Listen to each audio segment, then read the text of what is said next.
Salut à tous, aujourd'hui on va voir ensemble les 5 règles impardonnables en photo, mais aussi les 5 règles de base plus ou moins qui vont vous permettre de faire une belle photo. C'est parti.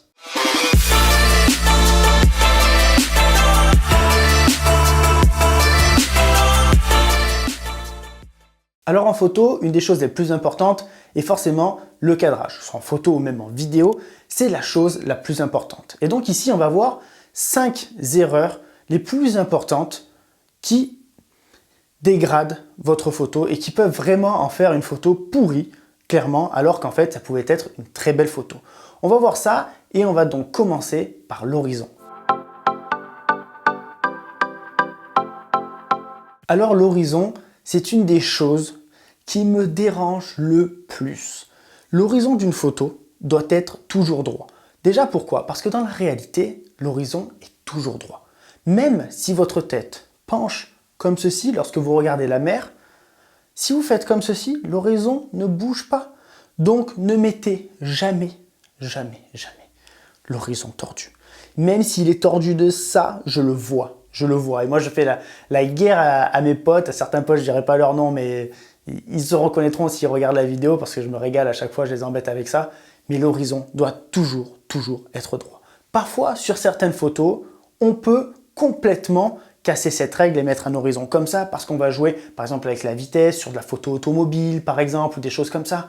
Ok, là vous êtes créatif, vous allez créer quelque chose, c'est possible, je comprends. Cependant, lorsque vous faites par exemple une photo de paysage, si vous faites un coucher de soleil de la mer, là ne me dites pas vous êtes créatif, vous n'êtes pas créatif du tout, vous vous trompez.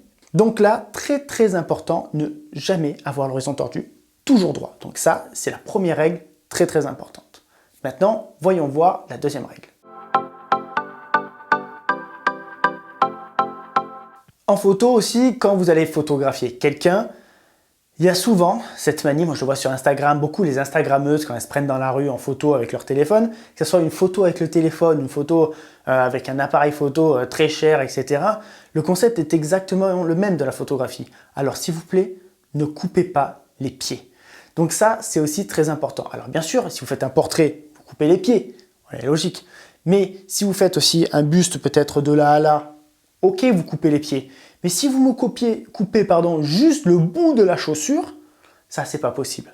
Ça, c'est pas permis. Soit vous prenez entièrement la personne, soit vous la prenez à ça, mais pas à 99%. Vous comprenez? Donc ça aussi, très important, ne coupez pas les pieds si vous voulez photographier quelqu'un pratiquement en entier. Vous le photographiez en entier tout simplement, ou alors vous croppez vraiment dedans et vous décidez de faire un autre cadrage.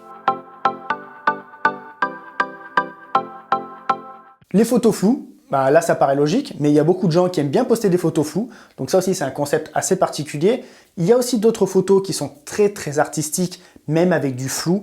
Alors ça, j'ai envie de vous dire, il faut attendre d'être professionnel avant de savoir le faire. Il y a une photographe à New York que j'aime énormément, qui fait beaucoup de photos de portraits, de mode, qui poste réellement des photos floues. Mais là, c'est artistique et cette personne le fait pourquoi? Parce qu'elle sait déjà faire de la photo et là, elle va chercher quelque chose de plus lointain. Vous comprenez? Mais ça, n'essayez pas de faire ça d'abord. Apprenez réellement à faire de la photo. Mais il y a des gens, ils vont poster vraiment des photos floues parce qu'ils pensent que c'est bien. Non. La photo, elle doit être nette. Après, vous avez des flous de mouvement qui sont intéressants. Je le répète encore, par exemple, dans la photo automobile. Vous avez des flous qui sont très beaux. Mais même là-dedans, après, il faut aller chercher le petit brin de netteté qui fait la différence. Si la photo est toute floue, peut-être que c'est pas très joli. Vous comprenez? Donc, il y a des moments, dans la photo automobile, par exemple, on va chercher toute la route floue et, par exemple, la voiture nette. Donc là, c'est ce qu'on vient chercher. Si vous avez tout qui est flou, c'est peut-être loupé. Ou alors, peut-être que c'est recherché, mais là, à mon avis, c'est que vous avez soit vraiment une notion de la photo et vous voulez rechercher quelque chose de particulier, ou soit vous êtes totalement gouré. Donc, si vous débutez en photo, si vous regardez cette vidéo, à mon avis, faites déjà des photos nettes et après, dès que vous savez vraiment bien faire ça, vous allez vous aguerrir et donc aller un petit peu plus loin dans la photo. Vous négligez souvent l'arrière-plan de vos photos. Pourquoi? Parce que vous ne pensez pas à ce qu'il y a derrière. Vous dites par exemple, vous faites la photo d'un personnage dans la rue. Bon, la personne est belle, la modèle, le modèle, etc. Puis d'un coup, il y a une poubelle à droite. Tu l'as même pas vu au fond. Ou il y a un panneau sens interdit. Le truc complètement dégueulasse dans la photo. Alors là, ce que je vous dis, c'est grossier, mais je vous assure que je l'ai vraiment vu. Ou alors, tu photographies quelqu'un dans la rue et t'as un mec ou quoi qui passe juste derrière, tu vois. Il te suffit d'attendre une seconde de plus et tu photographies sans cette personne. Soit tu sais peut-être la faire disparaître sur Photoshop, ce que tu peux faire, fais-le. Soit attends une seconde et photographie pas cette personne derrière. Et moi, c'est ce que je vois souvent sur les photos des blogueuses sur Instagram qui se photographient juste avec des téléphones, qui aiment bien ce concept du téléphone, ce que je conçois tout à fait, mais essaye quand même de soigner l'arrière-plan de ta photo. Tu vois, il y a des trucs, tu te dis, mais il y a un mec, il est comme ça derrière, tu te dis, il y a des trucs trop bizarres, il y a des poubelles, clairement, il y a des trucs, voilà.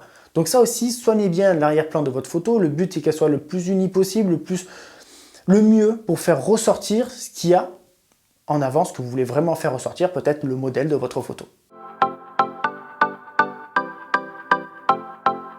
Et une autre chose aussi, qui est peut-être un peu bête, mais évitez d'avoir votre ombre à vous-même sur la photo. Sur la photo, il ne faut pas avoir l'ombre du photographe, même en vidéo. Vous comprenez, des fois, je vois des vidéos de gars qui suivent quelqu'un avec un steadicam et je vois une ombre avec un mec avec un steadicam. Ça, c'est pas bon, tu vois. Ou alors, toi, tu te photographies, essaye de, même si parfois, tu veux photographier avec le soleil, tu imagines bien que si le soleil arrive par là, que tu veux photographier la personne avec le soleil face à elle, parce que tu veux la lumière face à elle, que toi, tu es devant, forcément ton ombre, tu comprends bien qu'elle va aller sur la personne.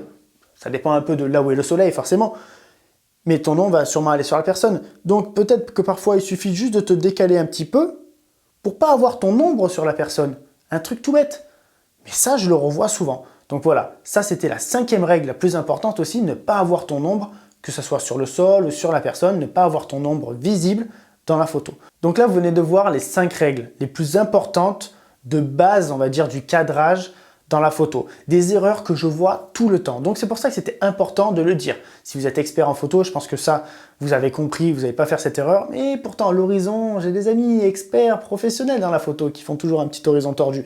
Donc, il faut faire attention à ça. Voilà, c'est bien de le savoir, c'est bien de l'avoir écouté à mon sens. Et j'espère que vous ne ferez plus cette erreur. Voilà, je vous donne rendez-vous dans la prochaine vidéo et je vous dis à la prochaine. Ciao!